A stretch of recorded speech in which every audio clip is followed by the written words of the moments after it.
Commander Allison Wright stared out the viewport of Proxima Station.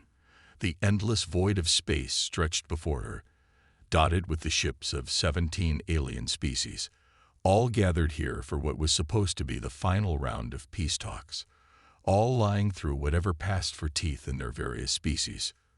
"Commander, you need to see this." Lieutenant Gregory Bennett's voice was tight with tension as he handed her a data tablet.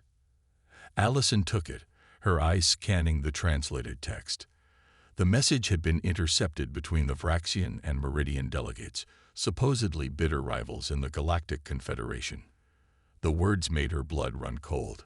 The containment strategy proceeds as planned. Once the humans sign the treaty, their expansion will be legally restricted to their current territory. They suspect nothing. She placed the tablet down carefully, as if it might explode. "How sure are you about this translation?" "Triple-checked, Commander. No room for error." Allison nodded slowly. For 10 years, Earth had participated in these talks. For 10 years, they had compromised, believing they were working toward a future where humanity could claim its rightful place among the stars. And all that time, the aliens had planned to box them in, to contain them like a disease. "Send this to Earth immediately. Security Council eyes only." 24 hours later, Allison stood in the emergency session chamber of the Luna Diplomatic Center. Earth's pale blue sphere hung in the viewport behind the council members, a reminder of what was at stake. Admiral Frank Morrison slammed his fist on the table. "This confirms everything I've suspected for years. They fear us. They want to stop us before we grow too powerful." "We don't know that for certain," Ambassador Daniel Carter said. His voice was calm, but his eyes showed worry. "This could be a misunderstanding." "A misunderstanding?" Morrison laughed without humor. "They called it a containment strategy. What's to misunderstand?" Secretary Olivia Banks, head of the Security Council, raised her hand for silence. "Commander Wright, in your opinion, can these talks be salvaged?" Allison took a deep breath. Her next words would change the course of human history. "Madam Secretary, in my professional judgment, the Confederation entered these negotiations in bad faith. They never intended fair terms. They seek only to limit our growth while they continue to expand their influence." The room fell quiet. Outside, the stars watched, silent witnesses to humanity's decision. "I move that we withdraw from the peace talks, effective immediately," Admiral Morrison said. "The consequences could be severe," Ambassador Carter warned. "The Confederation represents over 80% of known spacefaring civilizations. And yet they still fear us," Morrison replied. "That tells us something important. The vote was taken. The decision was made. Humanity would withdraw from the peace talks." 3 hours later, Commander Wright stood before the assembled alien delegates in the Grand Chamber of Proxima Station. The room buzzed with the translation devices of 17 species. "The delegation of Earth has an announcement," she said, her voice steady despite her racing heart. The chamber quieted.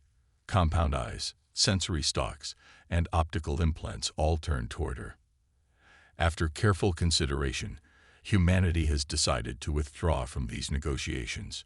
We cannot accept terms created to restrict our development while presented as mutual cooperation. We will not sign the treaty." The Vraxian representative, a tall being with iridescent scales, rose from his seat. "This is most unfortunate. Perhaps you misunderstand our intentions." Allison smiled without warmth. "I understand perfectly. As does Earth." She nodded to her staff, who began collecting their materials. "We wish you good day." As the human delegation walked out, leaving their chairs empty at the massive circular table, a strange quiet fell over the chamber. It was not the quiet of shock, but something deeper, as if the universe itself held its breath. Lieutenant Bennett fell into step beside her as they headed for their ship. "What happens now, Commander?" Allison looked straight ahead. "Now we prepare. The Confederation won't take this lightly." "For war?" he asked, his voice low. "For whatever comes, we've shown them we won't be tricked or contained." She glanced back at the closed doors of the chamber. They thought they understood humans. They're about to learn how wrong they were. What neither of them knew, what no human could yet know, was that far away, in the depths of space, the first star had already begun to shudder. 3 months passed since humanity's dramatic exit from the peace talks. On the colony world of New Horizon, scientist Olivia Parker worked late in her observatory. The room was dark except for the glow of screens showing star patterns and energy readings. "That can't be right," she muttered, adjusting controls on her equipment. The nearby Weber Nebula was giving off strange energy waves, unlike anything in her 20 years of research. A knock at the door made her look up. Governor William Sawyer entered, his face lined with the worries of managing a frontier colony. "Still at work, Dr. Parker?" "It's nearly midnight." Olivia pointed at her main screen. "Look at these readings from the nebula. They started 3 days ago and are getting stronger. I've never seen anything like it." The governor glanced at the complex data flows without understanding them. "And you think this is connected to our withdrawal from the talks?" "I don't know, but the timing seems suspicious. Something is happening to the fabric of space in this sector." Governor Sawyer sighed. "The Confederation has made no direct moves against us. Without clear evidence, I can't justify alarming the colonists." As Olivia tried to argue, a young technician burst into the room. "Dr. Parker, the navigation buoys around the colony are malfunctioning. 2 supply ships nearly collided in orbit." Olivia gave the governor a pointed look. "Still think there's no connection?" Back on Earth, General Samantha Powell walked through the massive underground facility where Earth's defense fleet was being upgraded. Workers swarmed over ships, installing new systems designed after the diplomatic breakdown. Dr. Eric Matthews met her beside the largest vessel. "The new shield technology is ready for installation, General. Once completed, our ships will be able to withstand twice the energy weapons we've seen from Confederation vessels." General Powell nodded with satisfaction. "How long did you say you've had this technology?" "We developed it 3 years ago, but kept it quiet during negotiations." Dr. Matthews lowered his voice, along with several other advancements. "Good. The aliens thought they were containing a minor threat. They need to understand what they're really facing." She studied the schematics on a nearby screen. "How soon until the fleet is ready?" 6 weeks for the main battle group. The rest will follow in stages." General Powell frowned. "Work faster. I don't like how quiet the Confederation has been. They're planning something." At the edge of human territory, Captain Patricia Collins of the scout ship Artemis hovered at the observation window. Ahead, her ship was hiding in the shadow of an asteroid, watching an unusual gathering of alien vessels. "How many now, Lieutenant?" she asked. Ryan Garcia checked his sensor readings. 43 ships, Captain. I've identified vessels from at least 8 different Confederation species. That's not normal. These species barely tolerate each other in council meetings. Now they're running joint fleet exercises." She shook her head. "They're preparing for something big." "Should we try to get closer?" Lieutenant Garcia asked. "No. Our orders are to observe only. Transmit everything we've seen back to command. Then prepare to jump back to human space." As the Artemis crew prepared to leave, they didn't notice the subtle distortion that had begun to affect the stars at the very edge of their visual range. A slight wobble, as if the points of light were vibrating to some distant tune. That night, residents across 3 human colonies reported strange dreams of stars falling from the sky. On New Horizon, Olivia Parker didn't sleep at all. Her instruments were showing increasing anomalies in the space-time fabric surrounding the colony. By morning, the first serious navigation failures occurred. 5 ships traveling between Earth and its colonies reported jumps that ended miles from their intended destinations. 2 more disappeared entirely. In the Pentagon's Strategic Command Center, General Powell received the reports with growing concern. The pattern was clear. Something was affecting space itself, and only in regions where humans traveled. "Get me direct communication with the Artemis," she ordered her staff. I need to know exactly what Captain Collins saw at that fleet gathering. But when they tried to reach the scout ship, there was only silence. The Artemis, along with the stars it had been monitoring, had vanished from all sensors. The warning signs could no longer be ignored. Whatever the Confederation was planning, it had begun. The first real evidence of the Confederation's attack came not as weapons fire, but as a strange ripple in the night sky above Titan Base. The colonists gathered outside their domes, pointing up at the stars that had always been fixed points in the darkness. Now those stars trembled, their light distorting as if seen through moving water. "What's happening to them?" asked a young colonist, her voice shaking with fear. Base Commander Alan Foster had no answer. His communication officer had been trying to reach Earth for 6 hours without success. They were cut off, alone beneath the shuddering stars. On Earth, Dr. Natalie Burns rushed into the emergency meeting of the Security Council.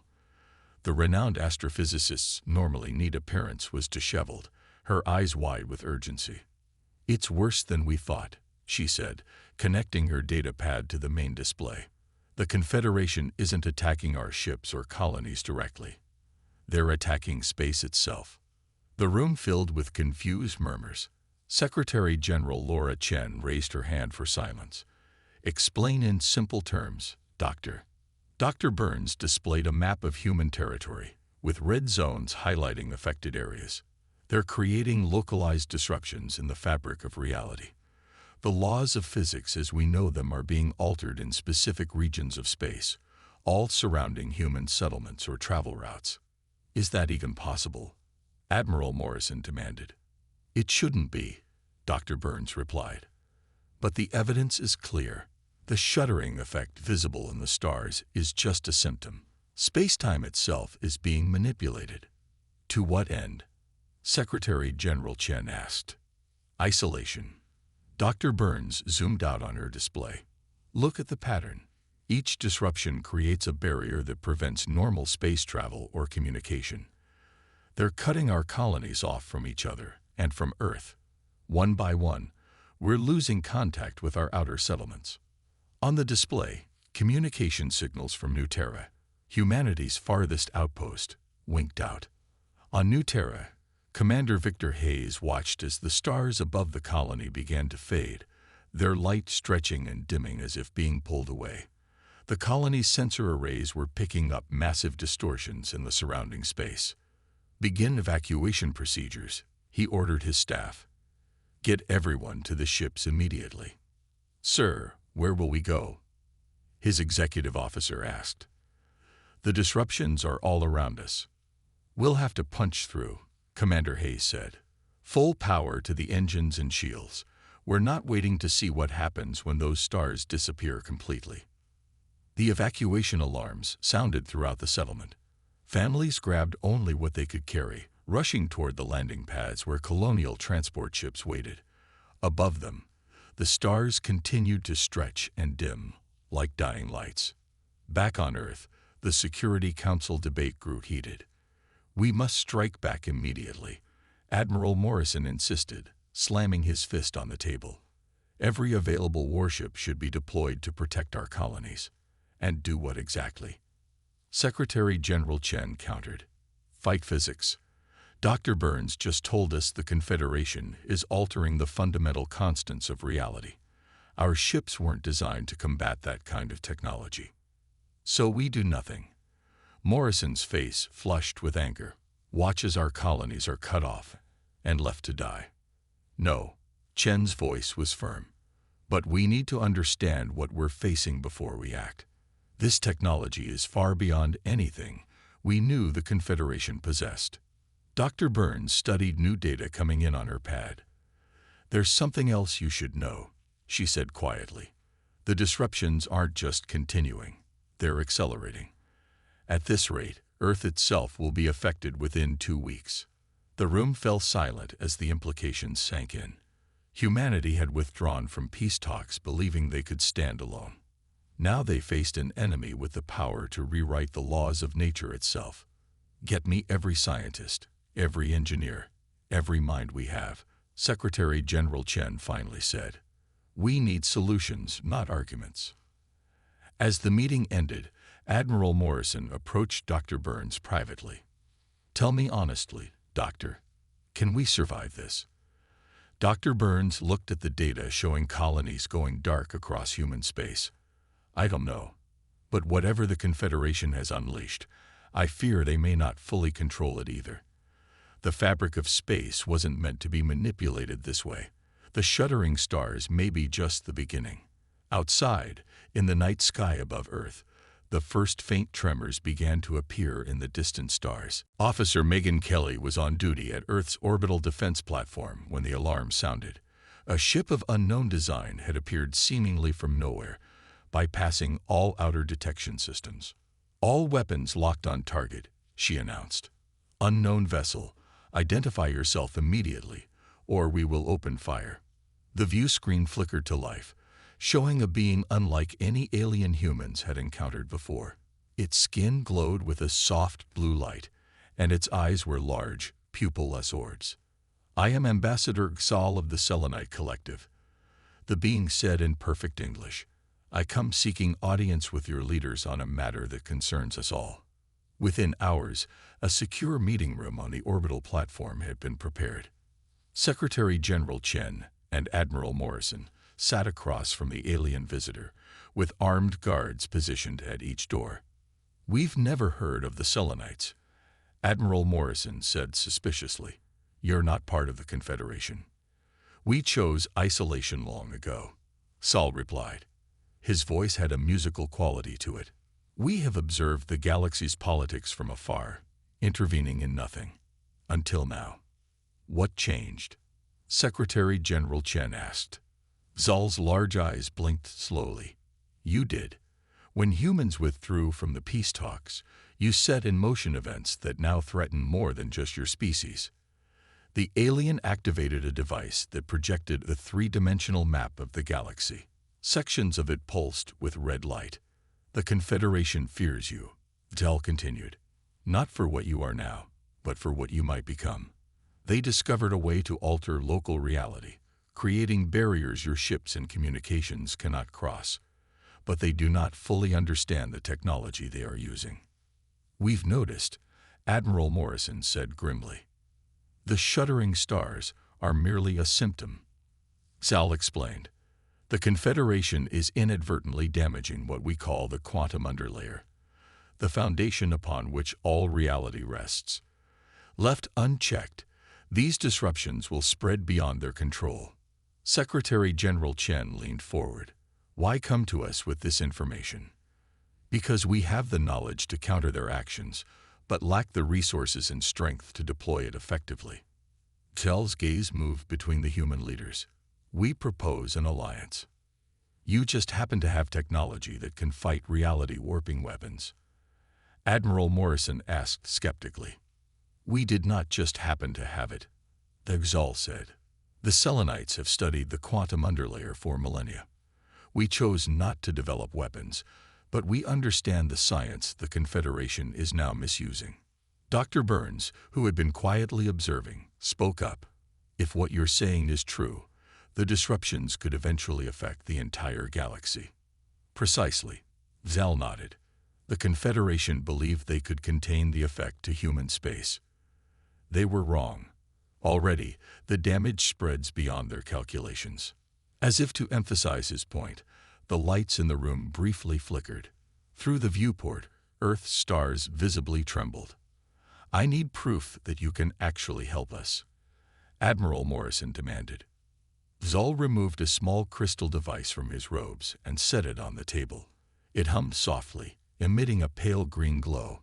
The air around it seemed to stabilize, and through the nearby viewport, the stars steadied. A small-scale demonstration, Zal said. With your help, we can build larger versions to protect your worlds. Secretary General Chen exchanged glances with Admiral Morrison. Both recognized the implications of this meeting. Humanity had withdrawn from peace talks, believing they stood alone against alien manipulation. Now they faced a truth more complex. The galaxy's politics went far deeper than they had imagined. "What do you need from us?" Chen finally asked. "Your technology, your resources, your determination," Zal replied. "The Selenites have knowledge, but you have something we lack, the will to act decisively when threatened." Admiral Morrison studied the alien's glowing face. "And what do you gain from this alliance?" "Survival," Tal said simply. "If the quantum underlayer collapses, all species will suffer equally. But there is something more." The alien's eyes seemed to brighten. "The Confederation fears human potential. We, however, see it as the galaxy's best hope." Outside, as night fell across Earth, people stepped from their homes to watch the shuddering stars. Few understood the cosmic forces at play, but all could sense that something fundamental had changed in the universe. And in that secure meeting room, humanity found an unexpected ally in a battle that would determine the fate of reality itself. Dr. Eric Matthews stood in his laboratory, surrounded by a mix of human and Selenite technology. For 3 weeks, he had worked alongside the alien scientists, combining their ancient knowledge with human engineering. The result sat on the testing platform, 5 devices that Sal called reality anchors. Each anchor was roughly the size of a small car, with a glowing crystal core surrounded by layers of metal and circuitry. They hummed with power, making the air around them shimmer slightly. "Are they ready?" Admiral Morrison asked as he entered the lab with Secretary General Chen. Dr. Matthews nodded. "As ready as they'll ever be. The Selenites say they should stabilize space-time within a radius of about 50,000 miles each." "That's barely enough to protect our major colonies," Admiral Morrison frowned. "We can't make more," Dr. Matthews explained. "The core crystals come from Selenite homeworld caves. They brought only 5. Zal, who had been quietly adjusting one of the devices, looked up. "With more time, we could grow additional crystals. But time is what we lack." The disruptions spread faster each day. Secretary General Chen studied the devices. "Will they work?" "In theory," Dr. Matthews said. "We've tested them on a small scale. The local disruptions around Earth have lessened where we deployed the prototypes." "Theory isn't good enough," Admiral Morrison said firmly. "We need to be certain before we risk our ships on a deployment mission." Zal's luminous eyes blinked slowly. "Certainty is a luxury, Admiral. Even now, 3 more of your colonies have gone dark. The underlayer fractures more each hour." The decision was made that same day. Earth's most advanced vessels would be tasked with deploying the anchors at strategic points throughout human space. The mission would be led by Captain Susan Miller of the flagship Endeavour, the newest and fastest ship in the fleet. Captain Miller studied the mission briefing in her quarters. At 42, she had risen through the ranks through skill and determination. Now she was being asked to save humanity with technology no human fully understood. Her executive officer, Commander John Phillips, entered after a brief knock. "The anchors are being loaded now, Captain. Engineering reports some concern about the radiation they emit." "What kind of concern?" Miller asked. "It's unlike anything we've measured before. Dr. Matthews says it's safe in small doses, but prolonged exposure could be harmful." Phillips handed her a datapad. "The crew will need to rotate shifts near the storage bay." Captain Miller nodded, adding another worry to her growing list. "Have you seen the latest images from New Horizon?" She turned her screen to show Phillips. The colony's night sky was a disturbing sight. Stars stretched into lines of light, some fading in and out of visibility. The disruptions were worsening faster than predicted. "We launch in 6 hours," she said. "Make sure everyone understands what's at stake." The next morning, Earth's orbital shipyards buzzed with activity as the task force prepared to depart. 5 ships would carry 1 anchor each, with the Endeavour leading the mission. On the main viewing deck, a somber ceremony took place. Secretary General Chen addressed the assembled crew. "You carry with you not just the hopes of Earth, but perhaps the stability of reality itself. The path ahead is uncertain. Space itself has become our enemy. But if any species can find a way through this crisis, it is humanity. In private, Ambassador Daniel Carter spoke quietly with Lieutenant Bennett, who had been assigned to the mission as intelligence officer. "I fear we've started something we cannot finish," Carter said, watching the stars tremble outside the viewport. "When we walked away from those talks, we had no idea what forces we were dealing with." "Would knowing have changed our decision?" Bennett asked. Carter considered this. Perhaps not. But ignorance is rarely a virtue in diplomacy. As the crews boarded their ships, Admiral Morrison gave Captain Miller final instructions. "Deploy the anchors according to the plan. Start with Alpha Centauri. We have the most colonies there. Then move outward. And Susan," he paused, dropping military formality, "come back alive. All of you." Captain Miller nodded grimly. "We'll stabilize our space or die trying, sir." The 5 ships moved into position, their engines glowing blue against the darkness. With a flash of light, they jumped to faster-than-light travel, leaving Earth behind. From the surface, people watched as the trembling stars briefly steadied in their wake, like ripples settling on a pond after a stone's passage. Then the shuddering returned, stronger than before. The jump to Alpha Centauri should have taken the Endeavour and its sister ships less than 2 days. It took 5. The distortions in space made navigation nearly impossible, forcing the ships to drop out of faster-than-light travel repeatedly to recalculate their position. Captain Miller stood on the bridge, her face tight with tension. "Status report," she demanded. "We're approaching Alpha Centauri, Captain," her navigator replied. "But these readings don't make sense. The star system seems shifted somehow." "Shifted?" Miller moved to look at the display. "Yes, Captain. It's as if the entire system is slightly out of phase with normal space. Our sensors can detect it, but they're having trouble locking on." Commander Phillips joined them at the console. The other ships are reporting the same issue. The Dauntless nearly collided with the horizon when their navigation systems glitched. Captain Miller made a quick decision. "Bring us out of FTL gear. We'll approach the system at sublight speed." She turned to her communications officer. "Signal the fleet. Tell them to form up behind us in single file. We'll go in together." As the 5 ships slowed, the view outside their windows became even more disturbing. Alpha Centauri, normally a bright, stable star, visibly pulsed and wavered. The space around it seemed to bend and fold in unnatural ways. In the Endeavour's engineering section, the first anchor hummed with increasing intensity, as if responding to the distortions. "The anchor is drawing more power," the chief engineer reported over the comm. "Its core temperature is rising." "Is it dangerous?" Miller asked. "Not yet, but I don't like it. The Selenites warned that these devices react to disruptions. It's like they're fighting against the distortions even before activation." Captain Miller ordered the fleet forward at quarter speed. As they approached the main colony world, they received their first good news in days. A weak transmission broke through the interference.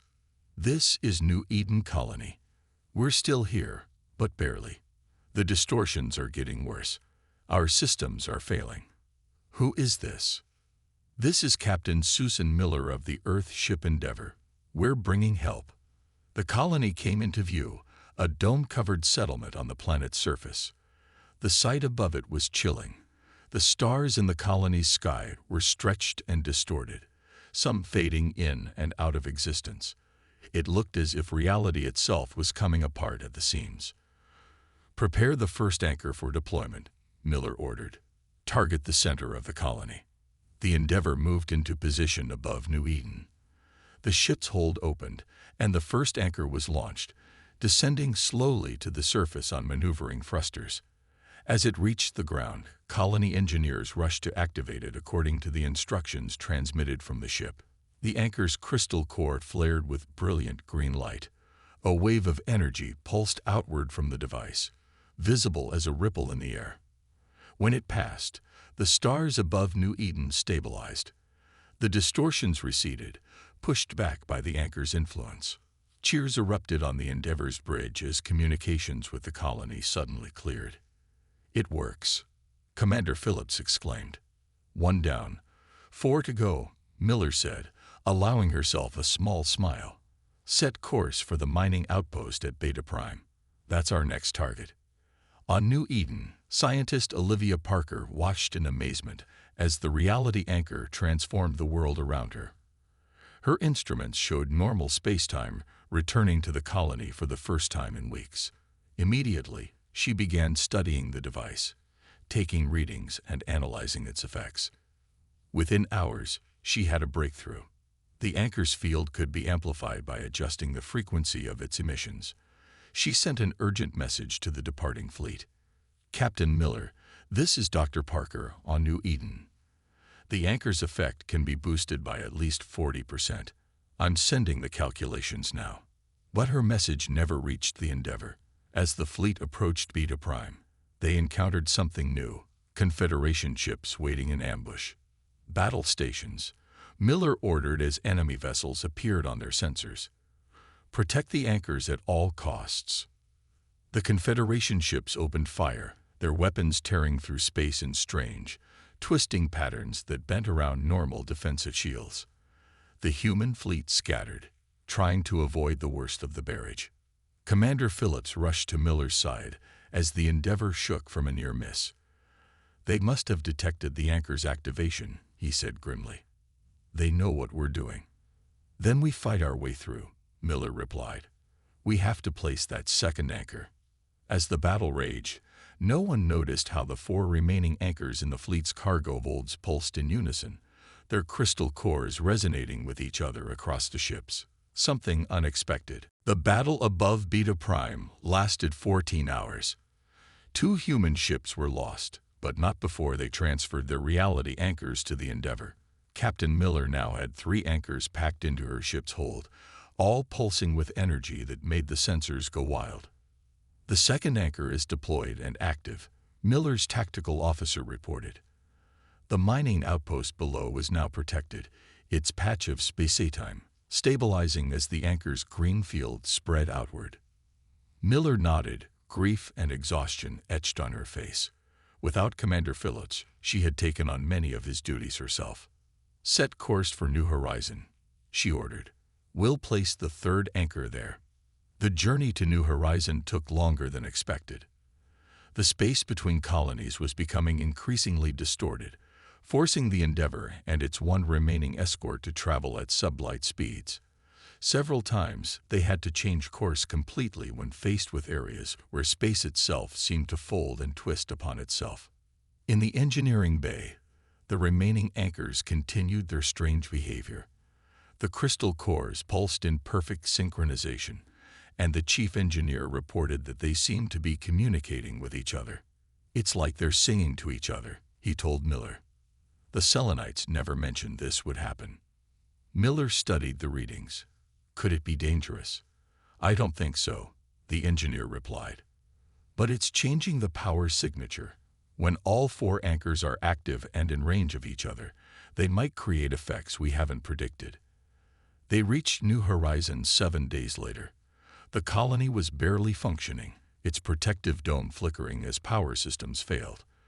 Above it, the stars had stretched into long ribbons of light that twisted and curved across the sky. The 3rd anchor was deployed without Confederation interference. As it activated, something remarkable happened.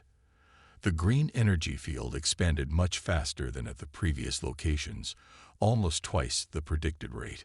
"The anchors are connecting," the science officer realized, checking her instruments. "The field from this anchor is reaching out to the others we've placed. They're strengthening each other." Miller watched as the distorted stars began to stabilize over a much wider area than expected. "Can you detect any communication from the other colonies now?" "Yes, Captain. I'm getting clear signals from both New Eden and Beta Prime. The combined field of the anchors has created a stable corridor of space between them." This was better than they had hoped. Miller immediately sent messages to Earth, reporting their progress and the unexpected behavior of the anchors. But when they prepared to depart for their 4th target, disaster struck. A massive fleet of Confederation ships emerged from distorted space, far larger than the ambush force they had faced before. The Endeavor's escort moved to intercept, buying time for the larger ship to escape, but was quickly overwhelmed and destroyed. The Endeavor took heavy damage as it fled. Engine cores were hit, life support systems damaged. Miller ordered all remaining power diverted to shields and the hold where the 2 anchors were stored. "We can't reach the 4th target," the navigation officer reported. "Our engines are failing, and the Confederation fleet is pursuing." Miller made a difficult decision. "Set course for the edge of the system. We'll deploy the 4th anchor there instead of at a colony." "Captain, there's nothing there to protect," her tactical officer objected. "The anchors are connecting across space," Miller explained. "If we place this one at the right distance from the others, we might be able to expand the stable zone to cover more colonies than we planned." The Endeavor limped to the chosen coordinates, the Confederation fleet closing in quickly. As they prepared to deploy the 4th anchor, the ship took another devastating hit. Fire erupted on 3 decks, and the hull began to breach in multiple locations. "We won't survive another hit like that," the tactical officer warned. Miller nodded grimly. "Launch the 4th anchor now. Then prepare to evacuate ship. The Endeavor will cover the anchor until it's active." The 4th anchor drifted into position. As its crystal core activated, the green energy field expanded rapidly, reaching out to connect with the fields from the other 3 anchors. The effect was immediate and astonishing. Where the fields met, space itself seemed to heal. The shuddering stars steadied, and the distortions receded. But something else happened too, something no one had predicted. As the stabilized zone expanded, structures began to appear in space. Massive, ancient constructions that had been hidden in the folds of reality. They were clearly artificial, made of materials unlike anything humans or the Confederation had ever used. 3 years passed since the day Captain Miller watched her ship die among the stars. 3 years since the discovery of what scientists now called the network, the vast system of ancient structures revealed by the reality anchors. Today, she stood in a place once thought impossible. A chamber inside the largest of those structures, now dubbed the Nexus. Around her gathered representatives from Earth, the Selenites, and most surprisingly, the Galactic Confederation itself. Admiral Morrison, now serving as Earth's ambassador, nodded to Miller as they waited for the meeting to begin. Beside him stood Dr. Natalie Burns, whose research had been crucial to understanding the ancient technology. "Nervous?" Morrison asked quietly. Miller smiled slightly. "After facing space that tried to kill us and stars that wouldn't stop shaking, this is just another meeting." The chamber hummed with quiet conversation in multiple languages. 3 years of cautious study had led to this historic gathering. The Confederation, faced with evidence that their reality warping tactics had nearly activated something beyond their understanding, had eventually agreed to negotiations.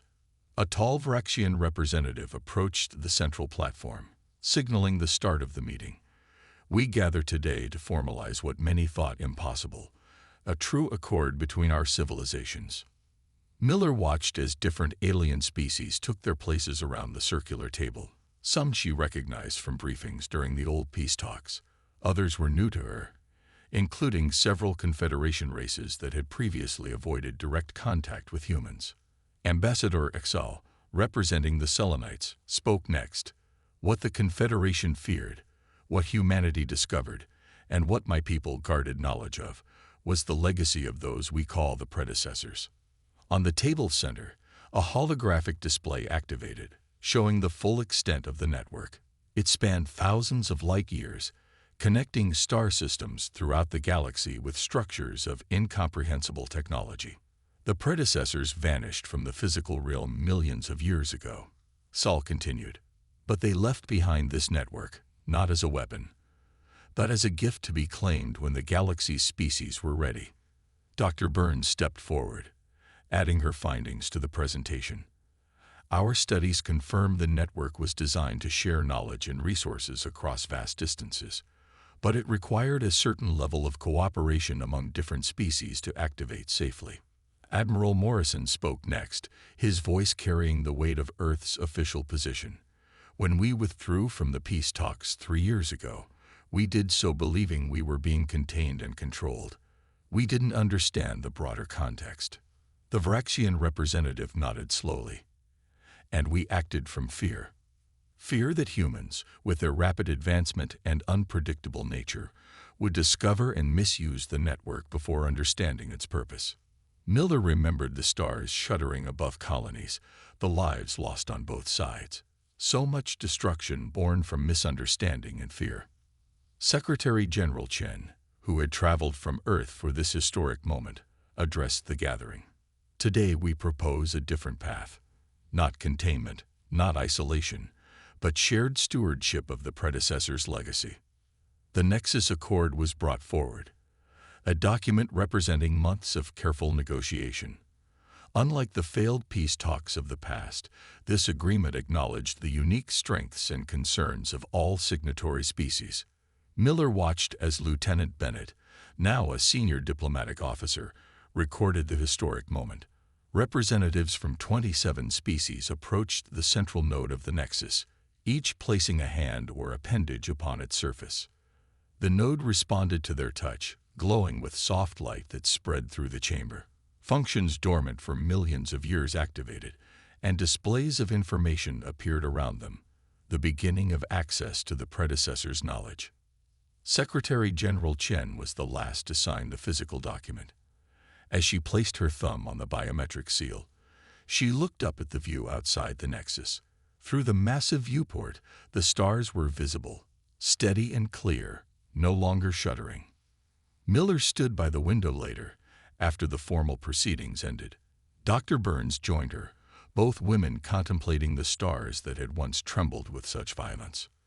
Do you think we would have discovered the network without withdrawing from those original peace talks? Burns asked. Miller considered this. Maybe eventually, but sometimes you need to break the rules to see what's really there. And nearly break reality itself, Burns added with a small smile. Beyond the viewport, ships from a dozen species moved peacefully through space, studying different parts of the network.